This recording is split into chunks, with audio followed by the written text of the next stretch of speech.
পেশেন্টদের মাধ্যমে ছড়িয়ে যায় এই সংবাদটা। কারণ এই ওষুধটা দেওয়ার একটা নির্দিষ্ট সময়সীমা আছে। অবশ্যই পেশেন্টকে ৪.৫ ঘন্টার মধ্যে হসপিটালে আসতে হবে।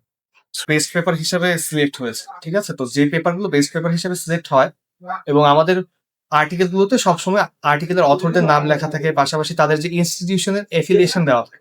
যে সে কোন ইনস্টিটিউট থেকে। আমি রাজশাহী মেডিকেলের ছিলাম। আমার যেমন লেখা ছিল যে হ্যাঁ, শিশু শ্রেয়ান রাজশাহী মেডিকেলে এটা লেখা ছিল। তো এখান থেকে উনি খুঁজে পেয়েছেন না।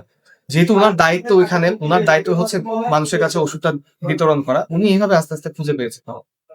যে ফিউচার স্ট্রোক লিডার্স কোহর্ট 2 ছিল ২৩-২৪ সাল ব্যাপী। এরকম প্রতি ২ বছরের ওদের একটা প্রোগ্রাম। সেই প্রোগ্রামে যারা ছিলেন ওনাদের উদ্যোগে একটা প্রজেক্ট নেওয়া হয়, রিসার্চ প্রজেক্ট, একটা সার্ভে। গ্লোবাল টেলিস্ট্রোক সার্ভিসের কাভারেজটা কেমন পুরো পৃথিবীতে বিশ্বজুড়ে। টেলিস্ট্রোক বলতে যেটা বোঝায় সেটা হচ্ছে আপনার মনে করেন যে একটা বড় হাসপাতাল যেটাকে আমরা হচ্ছে হাব বলি এবং আরো ছোট, ছোট কয়েকটা হাসপাতাল থাকে তার আন্ডারে স্পোক হসপিটাল বা আলাদা হতে পারে তার একটা স্ট্রোক ইউনিট থাকতে পারে, নাও থাকতে পারে। এখন এই ছোট হসপিটালে দেখা যায় যে সবসময় নিউরোলজিস্ট থাকেন না। তো উনার অ্যাবসেন্স এ জেনারেল যে ডক্টররা আছে, যারা ডিউটি ডক্টর থাকছেন রাতের বেলা বা অন্যান্য বিশেষ করে রাতের বেলায়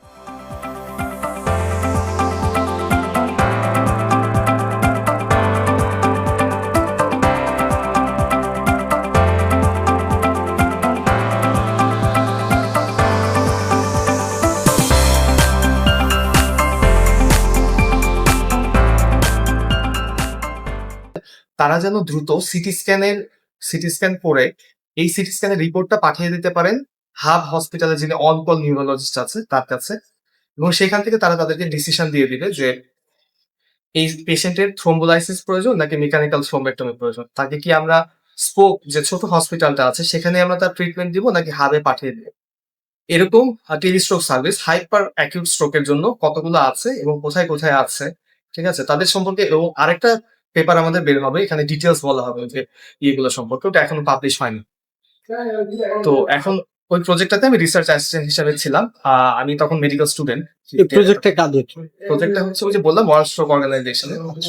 এখন হচ্ছে ওদের সাথে প্রজেক্টে আমি যুক্ত হই পরবর্তীতে এবং ওই প্রজেক্টে আমার সাথে আরেকজন রিসার্চ অ্যাসিস্ট্যান্ট ছিলেন। উনি জার্মানির ইউনিভার্সিটি অফ হাইডেলবার্গ ওদের যে মেডিকেল আছে ওখানে উনি 4th ইয়ারে ছিলেন তখন। আমি 5th ইয়ারে ছিলাম।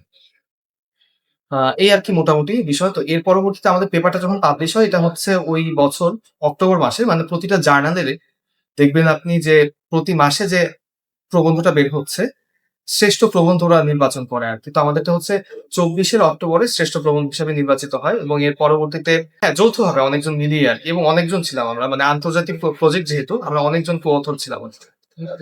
তো এর পরবর্তীতে আমাকে হচ্ছে ডিরেক্ট রিলিফ যে সংস্থা ওরা একটা charity organisation US based but they work almost in 81 to 82 countries of the world. ওদের যে এশিয়া প্যাসিফিক রিজিয়নের যে ডিরেক্টর আছে গর্ডন উইলকক উনি আমাকে ইমেইল করেছিলেন। তো উনি ইমেইল করে আমাকে সরাসরি এটাই বলছেন যে রাজশাহী মেডিকেল কলেজের উদ্দেশ্যে উনি অ্যালটিটেস ডোনেট করতে চান। ওনার কাছে ৫,০০০ ভায়ালের মতো অ্যালটিটেস আছে।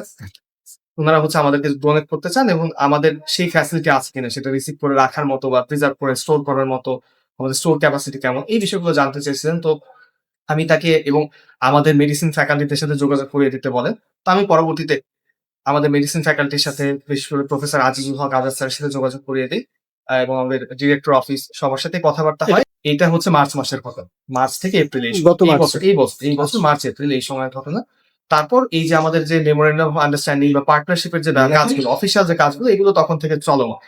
তো এরপর আমাদের এই ওষুধটা পেতে, পেতে তারপর ফাইনালি ডিরেক্টর স্যারের সিগনেচার এবং আমাদের কি পরিমাণ ওষুধ লাগবে এই যে ডকুমেন্ট গুলো এবং আমাদের স্ট্রোকের পেশেন্টের পরিমাণ বার্ডেনটা কেমন আমাদের হসপিটালে প্লাস হচ্ছে এই ওষুধটা শুধু স্ট্রোকে না অ্যালটেপ্লেসটা শুধু স্ট্রোকে না এটা কার্ডিওলজিতেও দেওয়া হয় হার্ট অ্যাটাকের পেশেন্টের ক্ষেত্রে কারণ এই যে রক্ত জমাট বেঁধে যায় এটার জন্য সো দেখা যায় যে আহ, আপনার কার্ডিওলজির হার্ট অ্যাটাকের পেশেন্ট এবং হচ্ছে স্ট্রোকের পেশেন্ট উভয় ইসকেমিক স্ট্রোক হার্ট অ্যাটাক এবং ইসকেমিক স্ট্রোক দুইটা ক্ষেত্রে আমরা এই ওষুধটা দিয়ে থাকি।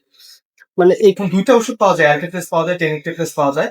স্ট্রেপ্টোকাইনাসের যে স্ট্রেপ্টোকাইনাসের প্রবলেম হচ্ছে আহ স্ট্রেপ্টোকাইনাসটা আপনি একটা পেশেন্টকে হার্ট অ্যাটাক তার আজকে করেছে 6 মাসের মধ্যে হার্ট অ্যাটাক করলে আপনি এই একই ওষুধ ওনাকে দিতে পারবেন কিন্তু অ্যালটেপ্লেস যেটা আপনি একই পেশেন্টকে বারবার দিতে পারবেন কারণ এটা হচ্ছে ফিজিয়ান স্পেশালি এবং এর ফলশ্রুতিতে একটা পেশেন্টের রক্ত ক্ষরণের যে প্রবণতা মানে এখানে হয়েছে কি যে রক্তটা জমাট বেঁধে গিয়েছিল এখন এই জমাটটা আমার খুলতে হবে ঠিক আছে তো এটা খুলতে গিয়ে আবার সাইড এফেক্ট হিসেবে বেশি হয়ে যায়, তাহলে কি হবে? রক্তক্ষরণ হবে।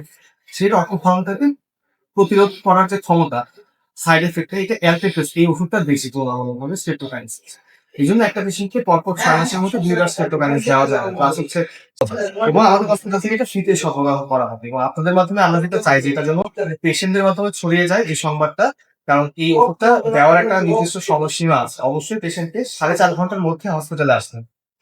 এর পরবর্তীতে আসলে ওষুধটা দেওয়া যাবে কিন্তু তার যে আশানুরূপ ফল আমরা সেটা আশা পারেন। আচ্ছা, আপনারা কত ভায়াল পেয়েছেন? 2,500 টাকা পেয়েছি।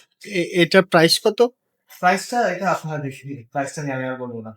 প্রাইসটা আপনার নেটে সার্চ করে দেখুন। মানে ফেসবুকে দেখলাম হ্যাঁ। 17 কোটি হ্যাঁ, এরকম। হ্যাঁ, এরকম। আচ্ছা আচ্ছা, তো ওইটা কি অলরেডি চলে এসছে? হ্যাঁ, চলে আসে। কবে? এটা এসেছে আমাদের এখানে বাংলাদেশের পৌঁছেছে হ্যাঁ, বাংলাদেশের তো 20 তারিখ। আমরা রিসিভ করেছি বৃহস্পতিবার 25 তারিখ। 5 দিন লেগেছে কাস্টম ক্লিয়ারেন্স এবং অগস্টে? হ্যাঁ, অগস্টেই হ্যাঁ, অগাস্টে 20 তারিখে আসছে এবং 25 তারিখে আমাদের রাজশাহীতে। আচ্ছা, এখন আপনার কাছে যে আমার প্রশ্নটা সেটা হলো যে ওই যিনি আপনাকে যোগাযোগ করেছেন বলছিলেন, ওনার পুরো নামটা মনে আছে? হ্যাঁ, গর্ডন উইলকক বুঝলেন? গর্ডন উইলকক। ওনার ডেজিগনেশন? ডিরেক্ট রিলিফে এশিয়া প্যাসিফিক যে অঞ্চল, এই অঞ্চলের পরিচালক। আচ্ছা বললাম তো ওটা হচ্ছে একটা আন্তর্জাতিক সংস্থা, ওরা হচ্ছে চ্যারিটি অর্গানাইজেশন। তো ওদের এরকম বিভিন্ন জায়গায় অফিস আছে। তো উনি পরবর্তীতে যোগাযোগ করে এই ওষুধগুলো আবার আসে নেদারল্যান্ড থেকে। এশিয়া প্যাসিফিকের অফিসটা আবার হচ্ছে অস্ট্রেলিয়া। ঠিক আছে? অস্ট্রেলিয়া থেকে আমার সাথে যোগাযোগ করেছে।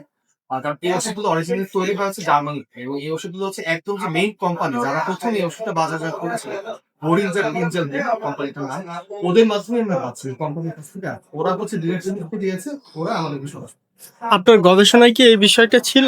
না, এই বিষয়টা ছিল না। তাহলে কেন উনি আগ্রহ হলেন? এই যে গবেষণা স্ট্রোকের উপরে এবং স্ট্রোকের মূল রাগটাই হচ্ছে অ্যান্টিফিস। এই জন্য হচ্ছে আমাদের এইটা হচ্ছে। আচ্ছা এটা লাগে। আচ্ছা, ঠিক আছে। হ্যাঁ, অনুভূতিটা অবশ্যই ভালো। তবে আমার কাছে সবচেয়ে ভালো লাগবে যে পেশেন্টরা যেটা হয় অনেক সময় তারা স্ট্রোক বা হসপিটালে আসার প্রবণতা একটু কম থাকে। তাদের যেটা সবচেয়ে বেশি প্রয়োজন স্ট্রোকের জন্য, হার্ট অ্যাটাকের জন্য অবশ্যই তার একটা ইসিজি সহ রেডি থাকতে হবে। সেজন্য সবচেয়ে দ্রুততম সময় আমাদের মেডিকেলে চলে আসে এবং একইভাবে স্ট্রোকের পেশেন্টদেরকেও আমি বলবো যে যদি কোনো পেশেন্ট আপনারা দেখেন যে হাত এক পাশের হাত পা অবশ হয়ে গেছে, চোখে পাতা পড়ে গেছে, মুখ বেঁকে গেছে বা কথা অস্পষ্ট আসছে হঠাৎ করে, এই পেশেন্টদের যেন দ্রুততম সময় হসপিটালে নিয়ে চলে আসা হয়। কারণ অনেক সময় দেখা যায় যে একটু হাত পা অবশ হয়ে গেছে, ভাবছে যে হ্যাঁ হয়তো দুর্বল, হয়তো তার ডায়াবেটিসের লেভেল একটু কমে গেছে, একটু চিনি খাইয়ে দেয়। এই কাজগুলোর মাধ্যমে অনেকখানি দেরি করে ফেলে বা হয়তো আপনি ফার্মাসিস্টের কাছে যায়, সে প্রেশার মাপতে মাপতে অনেক কাজ করে। অনেক সময় আরেকটা ভুল করা হয় যে তার প্রেশারটাকে কমিয়ে দেওয়ার একটা ওষুধ দেওয়া, যেটা কিন্তু কখনোই করা যাবে না। এটা আপনাদের মাধ্যমে আমি তাদের কাছে প্রচার করা এটা চাই যে স্ট্রোকের পেশেন্টকে কখনোই প্রেশার কমানো যাবে না। তার যে প্রেশার আছে সেই প্রেশারটা বেড়ে যায় স্ট্রোকের পর এবং এই প্রেশারটা নিয়েই তার হসপিটালে আসতে হবে। ওষুধ যার দেওয়া যাবে শুধু তাদের আমরা প্রেশারটা কমাবো। ঠিক আছে।